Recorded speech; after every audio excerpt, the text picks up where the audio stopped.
Media is important. This should be an obvious statement, but we live in a world where STEM subjects are put above creative subjects, so it's sadly not as popular of a statement as it should be. Why is media important? Because it's an integral part of our lives. It's with us as we grow up, and it functions as more than just something entertaining to watch. It can shape who we are, how we think, and teach us of the world around us. In fact, media can be used as a learning tool or as a propaganda tool.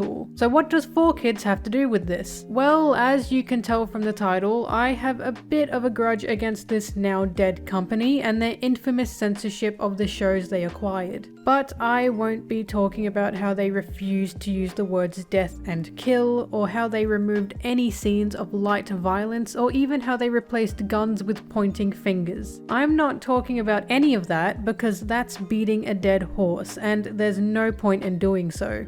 What I'll be talking about is localization and 4Kids' censorship of culture.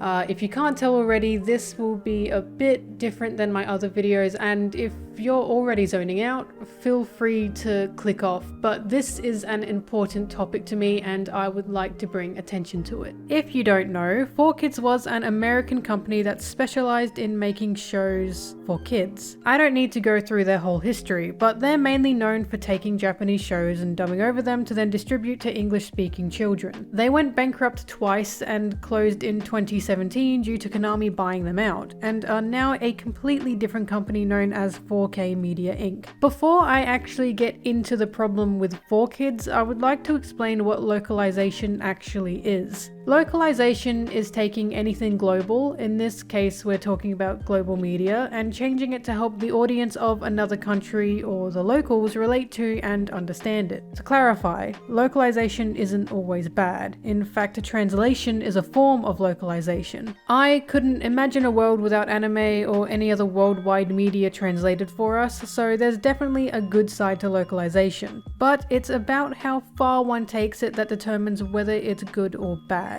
This topic is important to me because media is so much more than just entertainment. Media is a tool and will be used as a tool. It's a tool for expression, for education, and as I said before, for propaganda. It's powerful and it can unite people, not always in a positive way, but the potential is there. In fact, media is used as advertisement for many countries, and I know for many that's a bit of a no-duh statement, but I'm not talking about actual advertisement, I'm talking about media disguised as advertisement. A major example of this is South Korea's Kdrama. Kdrama acts not only as entertainment for people both in South Korea and worldwide, but also as a model for South Korean society that is encouraged to be followed, and is also a form of advertisement. But what is it advertising? The country of South Korea. In fact, K-pop has the same function too. Although it's presented in a different way, it's still doing the same thing. Through these K-medias, we're shown a rose-colored version of South Korea, where winters are that perfect cold temperature, everyone is beautiful, and most people live in a somewhat fantastical life. There's not really an attempt to hide it too, considering it's very well known South Korea's government heavily funds both K-drama and K-pop, and it's why it's advertised so heavily. It's also why K-pop groups and K-dramas are so industrialized, and why K-drama follows such specific tropes and formulas. It's almost confronting to compare them to K-movies, such as Old Boy and Parasite, that weren't funded by the more larger media companies of South Korea. In fact, when you watch Parasite right after watching K-drama, it's almost like they're in a completely different country. So why am I talking about this? Because K-drama and more help to spread the country of South Korea, and in turn the fans created from these medias would not only want to visit South Korea, but would also learn about South Korean culture. Anime does the exact same thing, and while many anime exist just to tell a good story, it's still subliminally teaching us about Japanese culture, whether the creator consciously did so or not. We can't help but write what we know, which means we write about how we grew up, what we eat, what we wear, how we talk, and that brings culture into a piece of media. This is why I have such a problem with 4Kids' heavy use of localization. because they actively worked to completely censor any hints of Japanese culture out of Japanese shows, and there's just something really sinister about that. As most of us know, 4Kids was an American created and owned company, and that in itself was a bit of a problem. Why? Because American media is a bit poisonous. America is such a powerhouse in the media world that there's a real reluctance to let in any outside media. By that I mean America will happily distribute their polished products to the world, but will begrudgingly let anyone else's in. If a culture must be portrayed, usually they will want to portray it instead of letting outside sources in from the actual country said culture originates from.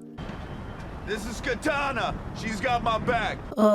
In turn, this has ruined some countries, and when I say some countries, I mean Australia. We could either have America stereotype us, which we know they love doing, or as the tabloids call him, Captain Boomerang. And they create their own movies, which they make money off of. Or we could stereotype ourselves and create a global success that doesn't actually relate to the majority of white or Aboriginal Australian people. Insert Crocodile Dundee. Screw you, you piece of shit. Don't get me wrong, I know other countries will stereotype each other too. I mean, Jim Crocodile Cook is a Yu-Gi-Oh character that exists. Duel Academia! It's a beautiful! Sorry! Why? Dino Boy! No problem! Beautiful!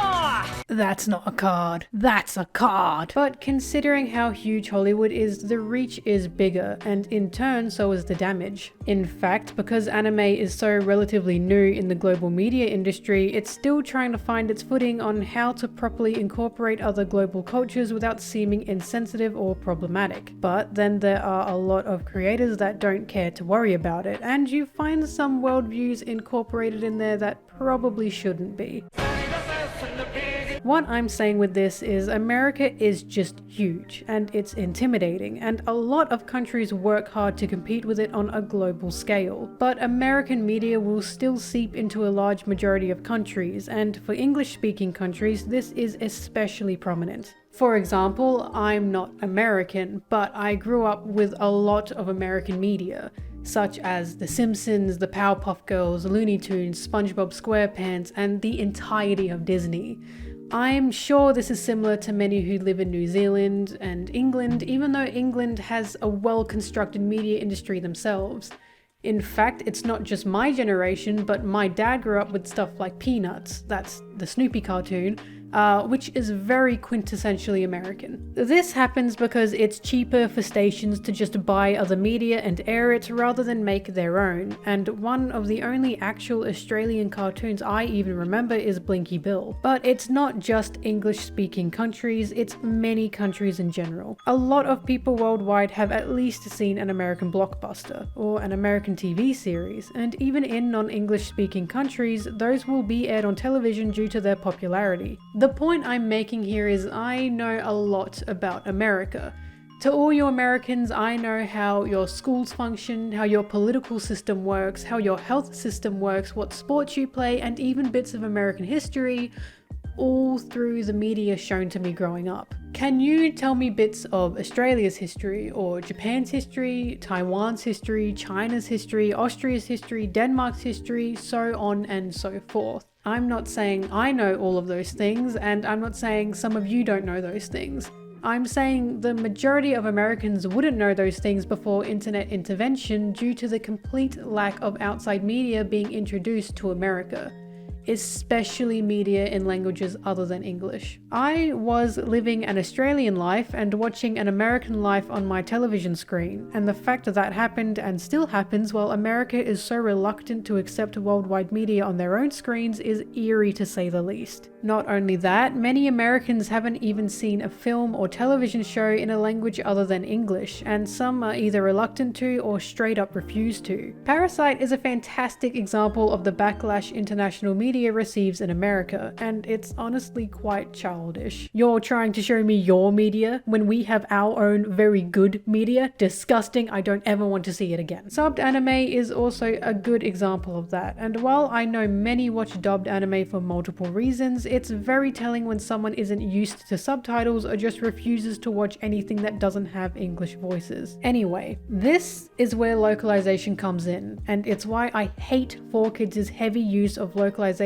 so goddamn much. A country's media can be used to teach children worldwide about other cultures when localized properly, can show anyone a different life in a different part of the world. 4Kids just refused to do that. They didn't want to do that and took so many Japanese cartoons to just mold them and turn them into something completely separate from its original property. Heavy localization is actually offensive in that sense when it comes to children's cartoons, because I guarantee you a child will not be confused or lost at the existence of a rice ball. They'd be intrigued and interested, but they won't start screaming and crying at this alien food on screen. How do I know that? Because I had to grow up seeing Dr. Pepper on my screen, and I guarantee you I didn't shit myself over it. And to this day I still haven't had Dr. Pepper, but I know what it is. The outright censorship of traditional Japanese foods in 4Kids versions of shows was just questionable and completely unnecessary. Pokemon and Yu-Gi-Oh are infamous for it, in fact, because it was laughably ridiculous. Huh? You get pizza while we're stuck with whatever it is I'm holding? Whatever it is I'm holding? For example, this is apparently a jelly donut. Obviously it's not. This is actually onigiri, also known as a rice ball. And this isn't a corn dog, this was meant to be fried shrimp or ebi shrimp. I couldn't get a proper ebi shrimp, so this is what you're getting. But what I'm trying to say is these are both very popular Japanese foods, and if it weren't for 4Kids' intervention, these could have acted as a small look into a small part of Japan's culture, but obviously not. In fact, 4Kids were so crazy about their localization that they changed both locations and names. Their excuse for changing names was apparently so it would be easier for kids to remember them, hence why Yugi got a pass, I guess. But that's still a problem. A child should be able to grow up knowing of and being able to pronounce names from other cultures, which helps to respect them. Also, a kid definitely wouldn't have a particularly hard time learning names such as Anzu or Honda, or even Jonochi if they heard it enough. I mean, let's be honest, the real reason for the name changes aren't for kids to remember them, it's because a conservative American parent will raise their eyebrows upon hearing the name Jonochi. It's an un-American name and that's scary. The name change excuse was obviously a lie, and it was even more obvious upon watching 4Kids' version of Yu-Gi-Oh! GX. No one kept their original name in this series, not even the protagonist, and Judai is not a hard name for kids to pronounce at all. Neither is Sho or Asuka or Ryo, and maybe Manjome would be difficult, but again, a kid hearing it enough will learn it. No. Instead, they got names such as Jaden, Cyrus, Alexis, Zane, and Chaz. Don't be fooled. This isn't 4Kids trying to give kids an easier time. This is 4Kids turning these characters white. Not just white, but white American. None of these characters had a name like Seto Kaiba, Marek Ishtar, or Rui Bakura, which could fly under the radar. GX's character names were all of clear Japanese origin. It's really funny actually, considering Kaiser is actually a German word, and they just refuse to keep it. In fact, they take Johan Anderson, who is a white character, and change his name to Jesse Anderson. They couldn't even keep this boy the original white he was. They did the same thing to Austin O'Brien as well, who was actually an American character with a clearly American name. Jim was the only one who got special treatment in keeping both his original name and country of origin, and that's probably due to the fact Americans just find Australian accents funny. I'm trying to minimize all the external stimuli. This is no time to start speaking Australian, Jim. Going back to our protagonist, I think it's safe to say Jaden is the safest, whitest name ever, and with how they made him speak along with everyone else, they clearly wanted to make him American. I mean, the change of race and location is obviously a bad thing, and they may as well have Scarlett Johansson playing Judai. And by the way, in the original, these characters are quite clearly Japanese. We can tell through the use of culture, actions, environment, and most importantly, their names. Even fantasy worlds such as Pokemon and One Piece included bits and pieces of Japanese culture. 4Kids' goal wasn't just to create safe shows for kids, it was to create shows for American kids. And that turned Yu-Gi-Oh!, Pokemon, One Piece, and especially Yu-Gi-Oh! GX into unrecognizable jokes of a show when compared to their original properties. They wanted to exclude as much Japanese culture as possible, and that means when these dubbed anime make their way to other English-speaking countries such as Australia, New Zealand, etc., we're seeing a now American property that refused to incorporate someone else's culture. That sounds bad, doesn't it? That's because it is bad, and I believe it's unacceptable. And if you think this all sounds too far-fetched and I'm making up conspiracy theories, this is actually something 4Kids did. Oh, say, can you see by the dawn's early light what so proudly we hailed at the twilight's last gleaming, whose broad stripes and bright stars through the perilous fight o'er the ramparts we watched. Tokyo Mew Mew, why have they done this to you? I can already tell people will twist my words to say, but things like jokes can't be translated properly. This argument is ridiculous, and I'm not talking about the translation of language. I already stated at the beginning, translation is a part of localization, and that's a good thing. But things like food and eating utensils and locations shouldn't be changed. Kids are smarter than you think, and kids love to learn, and the outright censorship of culture is American adults not wanting their kids to learn about it. I'm so grateful to the internet because now everyone is able to see uncensored anime and global webtoons and international media in general. I especially love that Americans now have the option to see just how much media is out there, and that American media isn't the only thing they have to consume. The anime boom in America certainly led to that, as did the later K-pop boom, and while that led to some people fetishizing cultures, i.e. weeaboos and koreaboos, it's still so great to know there are people actually wanting to find out more about other cultures on their own. But that's the important part. Not just for Americans, but everyone. You have to do it on your own. Schools aren't too great at teaching about the world. I'm sure many globally do their best, but in the end, if you want to know more about a culture, you need to do it yourself. The internet has become an amazing tool for everyone to see as much media with as little localization as possible. And that's actually why I personally prefer fan subs, considering big companies usually have an agenda. Not saying the freelance translator doesn't have that either, but it's a lot more prominent with major corporations. I'm looking at you, Netflix. Yours especially. You think so? Yes, you're worthy of my grace. Your grace? I'm saying I like you. What? You fuckers. You fuckers. You motherfucker, I will rain hellfire upon you! I wanted to end this on a happy note by saying this heavy kind of localization doesn't really happen anymore, but considering America's Ghost in the Shell and Netflix's Death Note are things that exist, I can't confidently say that. Anime is at least now being seen less and less as a medium for kids, and Konami ended up buying out 4Kids to do their own translations. Though I actually don't know how much they're keeping and changing since I haven't seen them. It's actually interesting with Yu-Gi-Oh! Because Yu-Gi-Oh! Didn't have all that much Japanese culture integrated into it to begin with, if we don't look at Season 0 that is. But it's quite obvious they're in Japan, and it's also quite obvious these characters are Japanese. But by the time Yu-Gi-Oh! 5Ds comes around, suddenly we have characters with official names such as Jack Atlas and Crow Hogan, with Yusei being the only one in the main trio with a Japanese name. It kind of feels like they gave up due to 4Kids changing their past series before. But even doing that didn't stop 4Kids from making questionable changes to the series. ねえ、名前なんていうの? 優勢だ。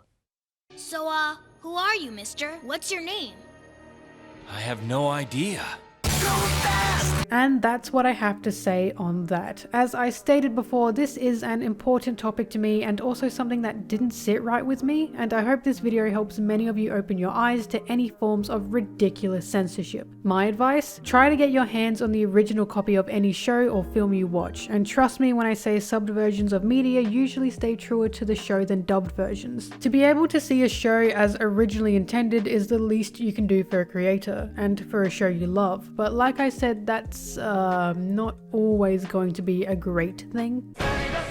Thanks for watching. I know this wasn't my usual kind of video, but if you stuck through to the end, I really appreciate it. Feel free to find me on any of my social medias, my Twitch included, and ask any questions you'd like. See you in whatever I make next.